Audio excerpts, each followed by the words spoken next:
మనమిచ్చిన మాటకు ఎంత విలువ ఇస్తాం? ఒక్కోసారి ప్రాణంకన్నా ఎక్కువగా దాన్ని నిలబెట్టుకోవాల్సి వస్తుందా? ఈ ప్రశ్నలకు సమాధానం వెతుకుతూ సమగ్రతకు అంటే మాట నిలబెట్టుకోవడానికి నిలువుటద్దంలా నిలిచిన ఇద్దరు పౌరాణిక వీరుల కథల గురించి ఈరోజు మనం మాట్లాడుకుందాం. మన జీవితంలో ఎన్నోసార్లు మాట ఇస్తుంటాం, కాని ఆ మాటకు కట్టుబడి ఉండటానికి అసలు సిసలైన మూల్యమేంటి? ఎంతవరకు వెళ్లగలం? ఈరోజు మన అన్వేషణ అంతా ఈ ప్రశ్న చుట్టూనే తిరుగుతుంది. చాలా వేగంగా మారిపోతున్న ఈ ప్రపంచంలో మనం నమ్మిన విలువలకు కట్టుబడి ఉండటం ఒక్కోసారి పెద్ద సవాలుగా అనిపిస్తుంది కదూ? బహుశా ఇలాంటి సమయంలోనే మన ప్రాచీన గాథలు ఒక దారి చూపించగలవేమో. సరే, ఇక మొదటి విభాగానికి వచ్చేద్దాం. అంతిమ వాగ్దానం. అంటే ఈ కథలోని వాగ్దానాలు ఎంత శక్తివంతమైనవి, వాటికోసం ఎంత పెద్ద త్యాగాన్ని చేయాలో ఇప్పుడు చూద్దాం. చూడండి, ఈ కథల్లోని వాగ్దానాలు కేవలం మాటలు కావు. అవి సర్వస్వాన్ని, చివరికి ప్రాణాన్ని కూడా అప్పణంగా పెట్టేంత ప్రమాణాలు. మరి ఆ వాగ్దానాలు వారి జీవితాలను ఎలా మార్చేశాయో చూద్దాం. ఇప్పుడు మనం ఆ ఇద్దరు పురాణ పురుషుల్ని కలుసుకుందాం. వాళ్లే బలిచక్రవర్తి మరియు కర్ణుడు. వారి దానగుణం గురించి ఈనాటికి తరతరాలుగా చెప్పుకుంటూనే ఉన్నాం. భారతీయ పురాణాల్లో దాతృత్వమనగానే మనకు వెంటనే ఇద్దరు గుర్తుకొస్తారు. ఒకరు బలిచక్రవర్తి, మరొకరు యోధుడు కర్ణుడు. వారి దానగుణం వాళ్ళని చిరస్థాయిగా నిలిపింది. ఈ పౌరాణిక వీరులు వాళ్లు దేనికంటే ఎక్కువగా విలువ ఇచ్చారంటే అది వాళ్ల మాటకు. మాట నిలబెట్టుకోవడమనే సద్గుణానికి ప్రతీకలుగా నిలిచి ఈనాటికి మనకు స్ఫూర్తినిస్తున్నారు. మరి ఈ అద్భుతమైన కథలు మనకి ఎక్కడ్నుంచి తెలిసాయి? పురాణాల నుంచి. పురాణమంటే పాతదైనా ఎప్పటికీ కొత్తగా ఉండేది అని అర్థం.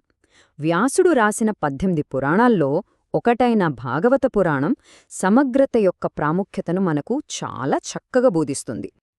ఇక 15వ శతాబ్దానికి చెందిన మన కవి బమ్మెర పోతనగారు తన సహజమైన పండిత్యంతో ఎంతో మధురమైన శైలిలో ఈ భాగవత పురాణాన్ని తెలుగులోకి అనువదించి ఈ కథలకు ఒక రకల్గా జీవం పోశారు. సరే, ఇప్పుడు మనం కథలోనే అత్యంత కీలకమైన ఘట్టానికి వచ్చాం. ఇక్కడే మన కథానాయకుల సమగ్రతకు, వాళ్ళ నిబద్ధతకు ఒక కఠినమైన పరీక్ష ఎదురవుతుంది. బలిచక్రవర్తి ఒక పెద్ద యాగం చేస్తున్నాడు. అప్పుడు వామనుడి రూపంలో ఒక పొట్టి బ్రాహ్మణుడు వచ్చి తనకు కేవలం 3 అడుగుల నేల కావాలని అడిగాడు. అయితే వచ్చినవాడి మాటల్లో ఏదో మోసముందని గ్రహించిన గురువు శుక్రాచార్యుడు, రాజా, దానమివ్వద్దు, ఇది నిన్ను పతనం చేసే దైవిక మాయ అని బలిని హెచ్చరించాడు. దానికి బలిచక్రవర్తి ఏమంటాడంటే, గురువర్యా, ఇచ్చిన మాట తప్పడం కన్నా పెద్ద పాపం ఈ లోకంలో మరొకటి లేదు. నాకు ఎలాంటి కష్టం వచ్చినా సరే నేను భరిస్తాను, కాని అబద్ధికుడు అని నింద మాత్రం నేను మోయలేను. ఇక మరో కథలో కర్ణుడిని స్వయంగా అతని తండ్రి అయిన సూర్యభగవానుడే హెచ్చరిస్తాడు. ఇంద్రుడు ఒక బ్రాహ్మణుడి వేషంలో వచ్చి నీ ప్రాణానికి రక్షణ కవచంలా ఉన్న నీ కవచకుండలాలను దానంగా అడుగుతాడని, అవిస్తే నీ ప్రాణానికే ముప్పు అని ముందుగానే చెప్తాడు. దానికి కర్ణుడేమంటాడంటే, తండ్రి, ఈ శరీరం శాశ్వతం కాదు కదా, కీర్తి మాత్రమే శాశ్వతం. ఎలాంటి ఆపద వచ్చినా పర్లేదు, అడిగినవారికి నేను కాదనలేను, దయచేసి నన్ను ఆపకండి అనంటాడు. ఇప్పుడు మనం ఈ కథల ముగింపుకు, వాటిలోని అసలైన సారాంశానికి వద్దాం. వారి నిర్ణయాల వెనుక ఉన్న త్యాగమెంత గొప్పదో, వాళ్లు నిలబెట్టిన విలువలు ఎంత ముఖ్యమైనవో ఇప్పుడు విశ్లేషిద్దాం. చూడండి, బలికి, కర్ణుడికి ఇద్దరికీ తెలుసు వాళ్ళిచ్చిన మాటకు ఎంత భయంకరమైన మూల్యం చెల్లించాల్సొస్తుందో. అయినా సరే వాళ్లు ధైర్యంగా ఆ మూల్యాన్ని చెల్లించడానికే సిద్ధపడ్డారు. వాళ్ల నిర్ణయాలను మనమొక్కసారి విశ్లేషిస్తే 3 విషయాలు స్పష్టంగా కనిపిస్తాయి. మొదటిది, వాళ్లు ప్రమాదాన్ని ముందుగానే గ్రహించారు.